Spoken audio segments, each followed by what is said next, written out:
Hi, everyone. It's Dr. Monica Mora, and it is Sunday, April 5th at 3 p.m. Pacific time. So, you know what that means. It's time for positive parenting. So, I came on just a tad early because I want to make sure we don't have any technical issues. It looks like everything's going here. Yay, I can see comments. Hi, Jenna. Hi, Molly. All right, good. I think I may have I don't want to jinx myself, but I think I might have this down now. Week 4, everybody, we're starting week 4. Well, at least for us here in Washington, we're starting off our week 4 here of our stay-at-home order. So um, we're getting a lot of practice, aren't we? Doing this quarantine thing. Okay, so um, we've got a few things to talk about today, but of course, the first thing I want to start with, I always want to start with hearing about your parenting wins over the course of the week. So, just as a reminder, we have to kind of keep in that mindset of recognizing the things that are going well in our week, the things that we are finding that we're doing that we didn't think we could do, or that we're finding now after moving into a couple of weeks of doing this that, hey, it's actually getting a little bit easier now. I'm managing the school thing, or I'm managing all my children's needs if you have more than one child at home. So those kinds of things. So really recognizing what have been your wins over the course of the week. So if you could, as you come in to join us, if you could just pop in the comments, what have been some of hi Cynthia, your wins over the course of the week. And so I'm going to share two with you. One is great. We had so much fun, and I'm going to claim it as a parent win. And then one is kind of a silly one, but my parenting win this week was that my niece put together a spirit week this week. And so she invited us here in Washington State, and she invited my brother's family also in Washington State, and my mother who's in Washington State, and then my sister and her family who are in California. And she every day she picked something fun, like we had Marvelous Monday and Tropical Tuesday and Wacky Wednesday, that kind of thing. And so what we did was, at any point in that day, we just dressed up in, like, Tropical Tuesday. We just dressed up we made some kind of tropical costume or something like that. And then we took pictures and we shared them with everybody who was participating. And so what that did for us is it was so much fun, and it brought so much joy to all of us over the course of the week. It was so nice to have moments throughout the day we never knew when those pictures were going to pop in, right? From everybody who was participating. And so throughout the day, it gave us those moments to laugh and to smile and to really feel connected to family, even though we were far away and not able to physically be close. The other thing, and how it relates to my parenting, was that I was really able to use this at moments when, for instance, energy was low and maybe they didn't really want to do schoolwork, or perhaps I could sense that there was some tension between the two of them and that maybe it was headed into um, going to be a discussion between them. So then I could say, hey, what's today? Today's Wacky Wednesday. What are we going to do? Let's figure it out. And that would shift everything to a space of, we could relax a little bit. We could step away from the work. We could step away from some of the tension and just get into the Wacky Wednesday theme and have some fun. And so that was great. We just made a lot of time, a lot of space and time this week for silliness. And that is really important during these times of stress and uncertainty and heaviness right now that's going on, is to really just have some time for silliness. And we definitely did that this week. Okay, so this is distracting me right now. I've got these weird curl things going on and I can see it. So sorry about that. Anyway, that was my win. The second win that I think is, again, along the lines of silly, is that you guys, it's actually nothing to do with parenting. Well, it kind of is, because I'm providing basic needs, but I found toilet paper. I got toilet paper. Thumbs up for me, which is good because we were getting low. So that's a win. I'm calling it a parenting win. Okay. So anybody else? Anybody else? Parenting wins? Anything else? No? Not seeing anything yet, but if you popped in, put them in there for me so I can share them with everybody else. Parenting wins there. So before we move on to some new strategies, I want to talk about just a recap of what we covered last week. Last week we talked about connection. We talked about connecting with our child and using that as a way to work through potential struggles. Prevention strategy, but it could also be a management strategy as well, for when struggles are happening, to choose connection over struggle, or choose connection as a way to work through the struggle. And when we talked about connection, we talked about such things as reading our child's cues, using positive physical touch like a snuggle or a soft touch on the arm, or a rub on the back or something like that. We also talked about just nonverbal cues such as a smile or just a pleasant look on your face as, again, a way to connect in with our child there. And remembering that, during this time, our children are needing a lot of reassurance from us. And so we can provide that reassurance through these types of things, through these moments of connection, through these positive physical touch, through these nonverbal cues or things that we're throwing out to our children too. So we talked about that. And so again, maybe that's part of what one of your parenting wins was, that you were able to, during a moment of struggle or tension between you and your child, choosing connection and choosing not to jump into that struggle, but to hold back, to maybe take a breath, or to maybe use your empathy and connect in with your child there. Molly shares with us, she says, our big parenting win was letting go of overwhelming academics. Okay, good. Yes, so again, realizing that every family is going to be different in this, and every child within the family is going to be different and handle the different academic load that might be being sent home right now. And so making a choice for you and for your family and your child, what feels right to you. That's perfect. I love that. That's a great parenting win. The other thing that we talked about last week was using clear, calm instructions. That we talked about some 5 main things to really think about. The first one being, first of all, proximity. Where are we when we're giving that instruction? Making sure that we're at least an arm's length away for our real little ones, making sure that we're at least in the same room with some of our older children, right? Instead of yelling from across the room or up the stairs or down the stairs. We also talked about making sure that before we give that instruction, that we know that we've got our child's attention. So saying their name, pausing for a moment, making sure that we know that they've turned to look at us, we've got some kind of eye contact. That way we know that they're really listening to us before we give that instruction. We talked also about our wording. So thinking about cleaning it up, making it nice and short and specific and direct, right?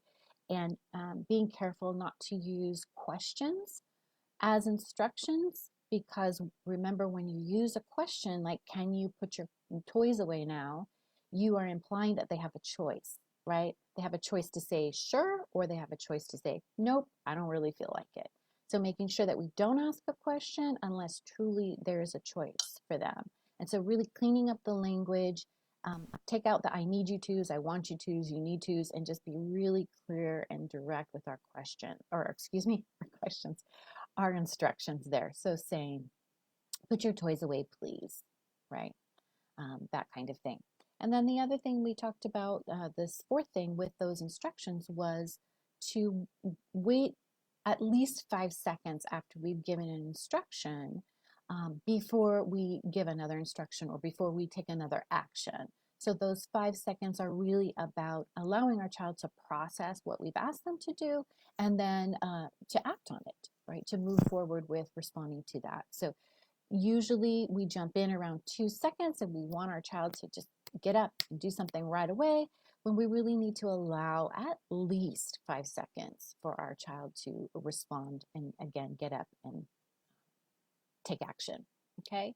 And then finally, the last piece that we talked about with clear, calm instructions was acknowledging when the instructions have been followed, um, acknowledging to our child that that we appreciate that was great, high five you, those kinds of things, right? We're really encouraging that desirable behavior. We're encouraging that behavior that we want to see more of, and we do that by acknowledging when it's happened. So this is a great way to keep children learning to cooperate with instructions and follow through with instructions is when we acknowledge that they've been followed, and we we tell them that. So those were some of the things that we talked about last week. So did anyone have a chance to use any of those strategies over the course of the week?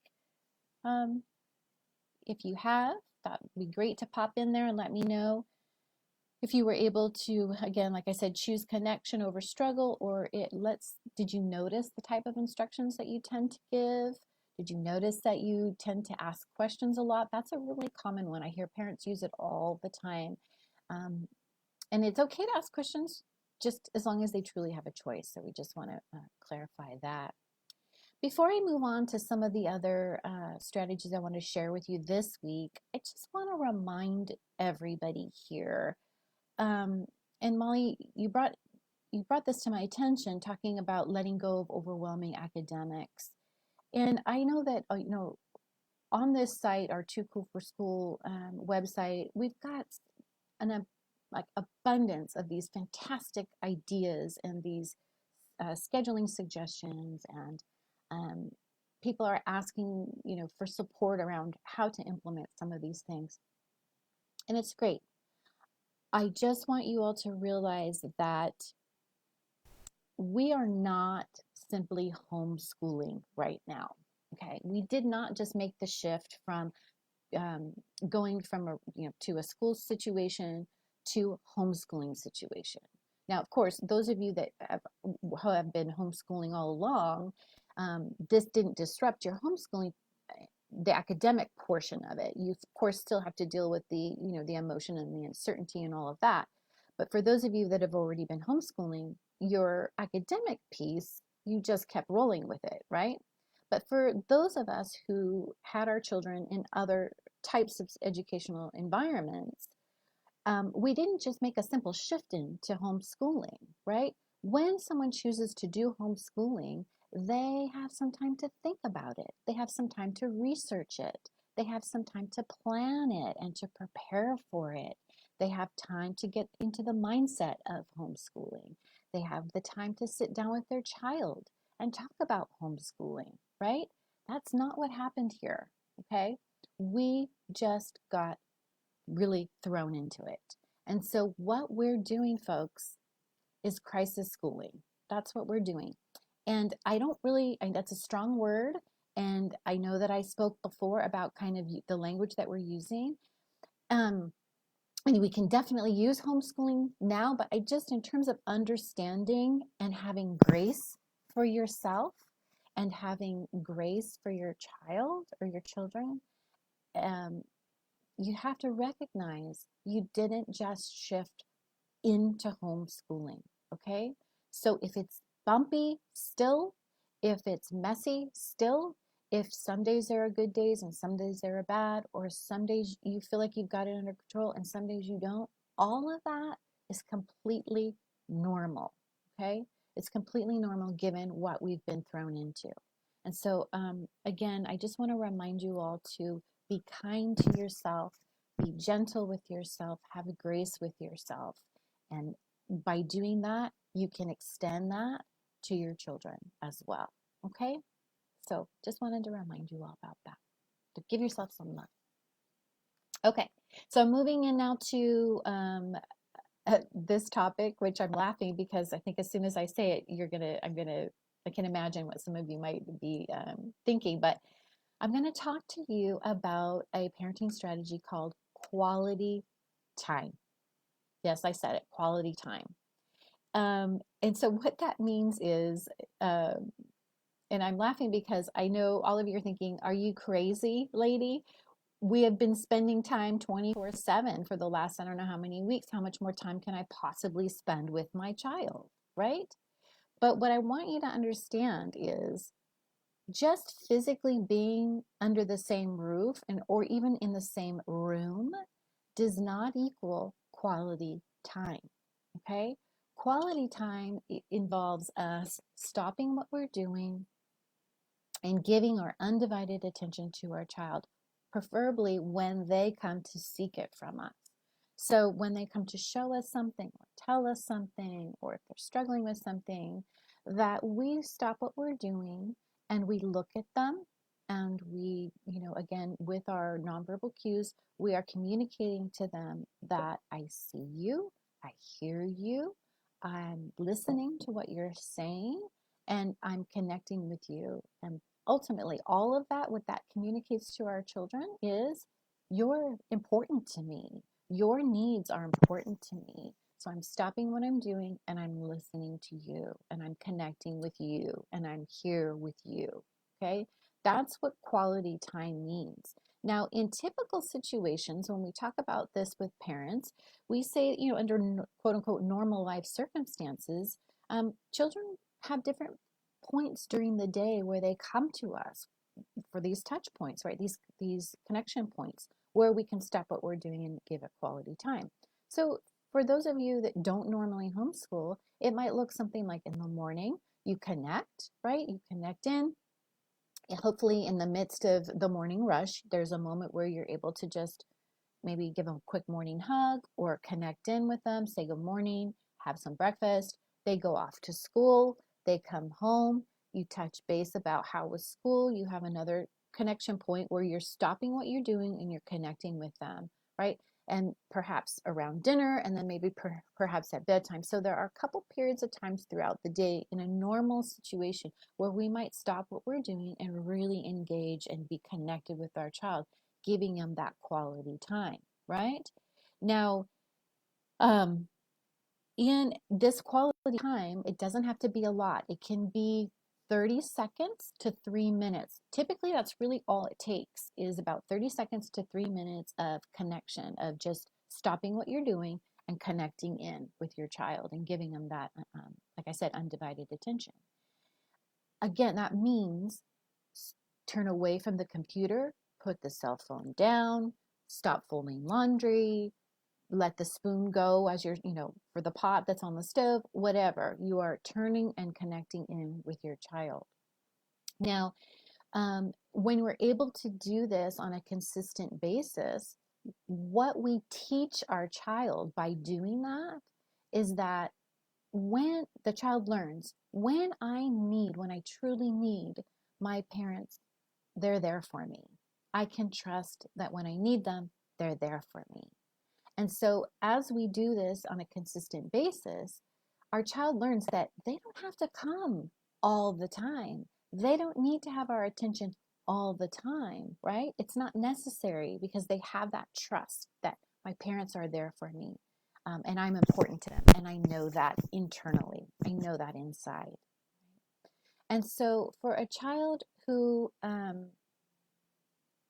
right now might be asking for a lot of time, there are a couple things that might be going on. First, a child who's not used to that, for a child whose parent is a master multitasker and is busy doing a lot of other things, and when a child comes to talk to them or connect with them, they're looking at the computer and saying, I hear you, yep, or they're busy folding laundry and doing everything else while the child is following them and trying to connect. That doesn't send the same message to our child, right? That kind of message sends, I've got a lot of other things to do and I'm listening to you, but it's this other things that I'm doing are really more important. Okay. Now, I'm not saying that as a judgment, right? Because there are lots of things we have to do in the day. But I'm asking you to think about, from a child's point of view, what does that feel like to them, right? And what message is that sending in terms of, when I need you, are you really going to be there for me? Or are you going to have all these other things to do instead, right? And so that sends a different message. Now, a child who gets that message constantly, what do you think they end up doing, right? They come and seek out attention more, right? So they're coming to you more and more and more because they're waiting for that time for you to put those things away and focus on me, see me, hear me, connect with me. Okay. And so that's where you get some of that behavior that you don't want to see so often, right? Because that child is trying to get your attention. They're trying to get their needs met, right? They're communicating something to you through that. So that is typically in like a normal situation, in a classic situation. So now they're with you 24/7, right? And as I said, if you're busy doing all these other things, trying to navigate academics and house, and if you're working at home and all these other things, it probably feels even more overwhelming to have to stop what you're doing and to connect in when your child is coming to you. But it's even that much more important, right? Because um, the more that you're able to do that with this situation, the more that, again, they can trust that they're secure and safe with you and not having to get under your feet all the time.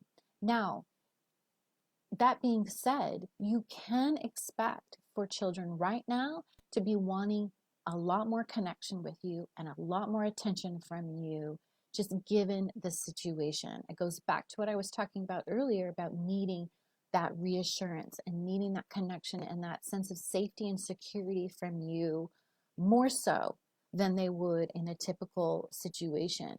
And so, yes, you are probably going to have your child come to you a little bit more often, needing that, wanting to show you something, wanting to connect with you, or having some behaviors that are requiring you to stop what you're doing and go in and deal with it. You might be having more whining or more fighting or more, um, kind of acting out or those kinds of things.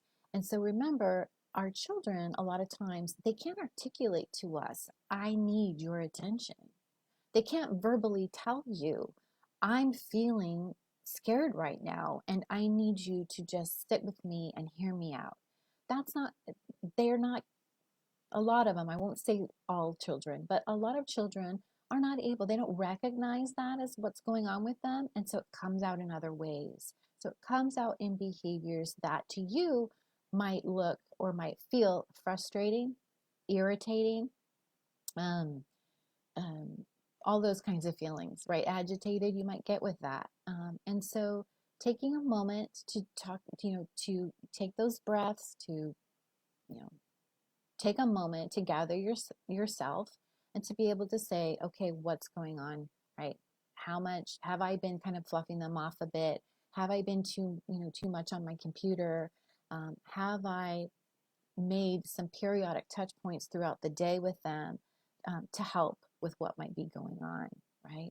And so that's what we're talking about with quality time.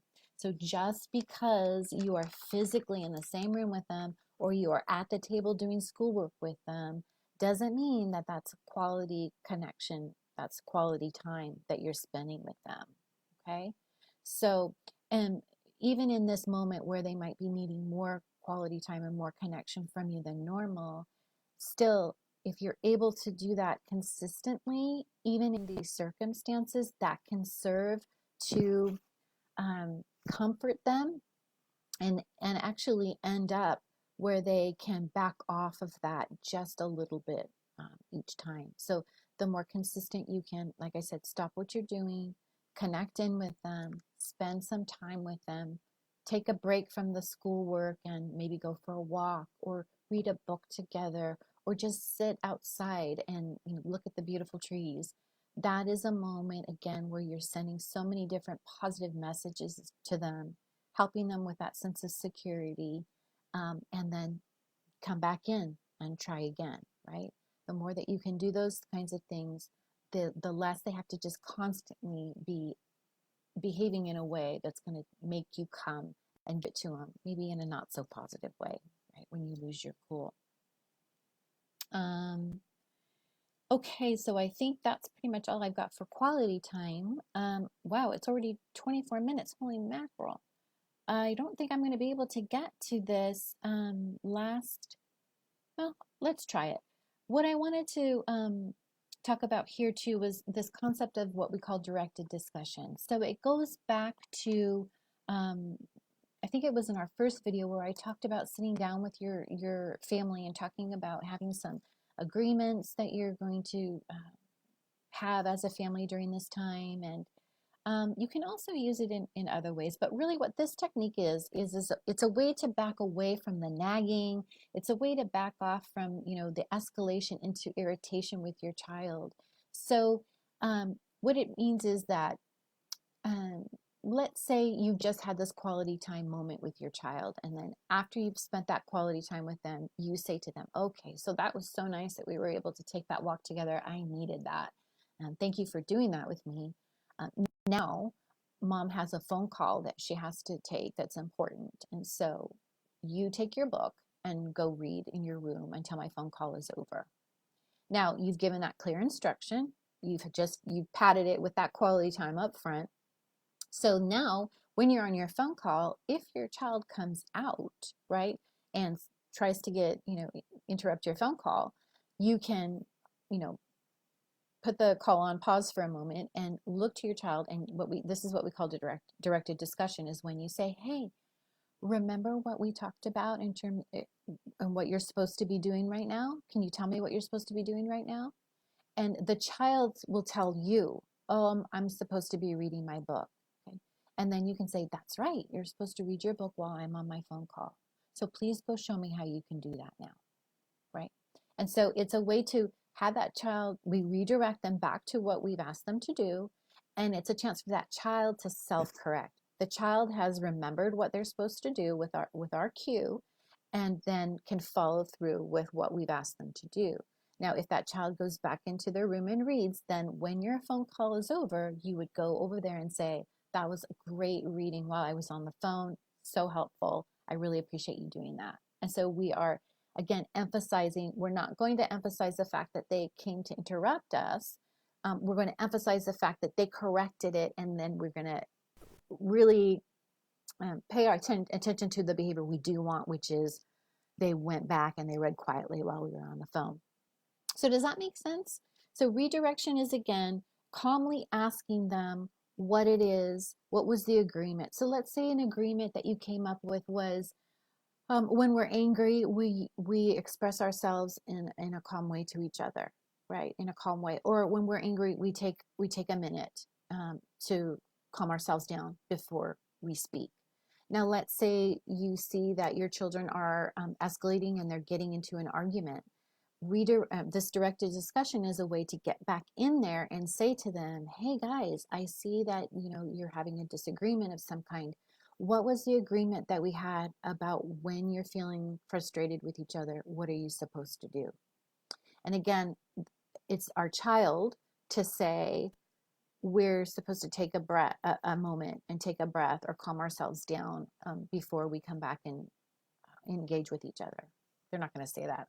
I'm just winging it. But you know what I'm saying? They say it back to us. Okay, we're supposed to take a deep breath. Okay, that's right. You're supposed to take a deep breath. So show me how you can do that. So they take a deep breath, they calm themselves down, and then you can say, okay, that's great. I can see you taking a deep breath now. You look a little calmer. Let's try that again. So then they try to communicate, they try to engage. It's a little bit calmer. And then again, you can emphasize that. That's much better. That's a better way of being able to communicate with each other. Thank you for that, right? So we are highlighting the behavior that we want more of. So this directed discussion is a way to back up those agreements or those rules that you set with your children. It's a way to back up instructions that you've given your child that maybe they're not using or they're not responding to right away. So instead of elevating and getting irritated right away or nagging at them and saying, how many times do I have to tell you that? You can just, again, take the breath. That's where your calming strategies are so important, is to take that deep breath and say, okay, mama just asked you to go, mama just told you to go do something. And so what are you supposed to do? And then it allows our child that self-direction, that way of correcting on their own there. So I kind of just really went through that super quick, and it doesn't feel 100% to me, but it's really all we've got time for right now. We can come back and talk about that at another time. But just wanted to give you another strategy, another something that can be helpful over the coming week. I want to thank you so much for taking time with me today. Remember those calming strategies. I also wanted just to let you know I created a little PDF, a free PDF of some 6 tips to just keep in mind during this time of parenting during COVID-19. You can find that at drmonicamora.com. You can go there and just enter your email address, and that will be sent to you right away if you'd like some more tips. But of course, I'll be back here next Sunday at 3 p.m. Pacific time. We'll be talking about some more parenting wins, and we'll also be talking about some different parenting strategies. I just want to remind you that to be, like I said, to be kind, to be calm, to have grace for yourself and for your children. Remember, day by day, you've got this, we've got this, and there's tomorrow is always another day to try again. Okay? So thanks for spending some time with me this Sunday. Take care. Bye.